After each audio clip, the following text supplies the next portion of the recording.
May 23rd, 2024, and I am gaining on cleaning up, disassembling cylinders. That's the primary piston to the primary cylinder, and the bearings and the housing and the flywheel, cooler and electric motor, and cleaning everything up. A lot of gunk in there.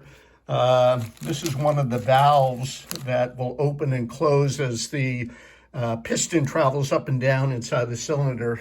This is what it looked like. This is the secondary one, valve and cylinder head, which hopefully I don't drop it, fits right on top of this cylinder. And as the piston travels up and down on the crankshaft, so here is the crankshaft, and the flywheel is attached to it, and an electric motor is attached to that by those belts. And as the motor turns around, it will spin this crankshaft, and this piston is attached to this connecting rod by what this is called a wrist pin, and you can see that it's pretty worn. And so I have spent several hours this morning sourcing out parts for this to replace and rebuild this. Yeah, you just can't buy a kit. For instance, it took me a while, taking a lot of measurements with my calipers, to find a shaft seal that will replace this one. I had to go to one of the automotive sites, and I bought a wrist pin that was pretty close to this, but it's longer. I'm just going to have to cut it off. These springs, there are 6 of them.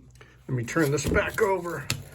There are 6 of these springs inside here separating the 2 plates, and one of the springs in the primary cylinder valve was broken. I figured, well, I'm in here, I might as well replace them all. So hopefully all these will come in within next week. We're on a holiday weekend, so maybe by Tuesday they'll come in and I can start to reassemble this.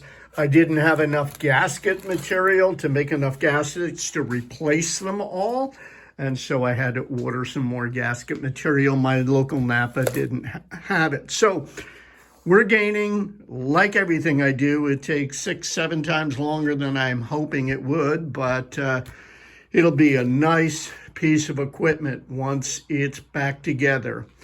I think I paid about $600 for this air compressor, and I know to replace it, and pricing it out, they're $4,000 compressors. So here's the tank. It's an 80-gallon tank, and I'll be cleaning that up as well. So yeah, we're getting there. All right, back to work.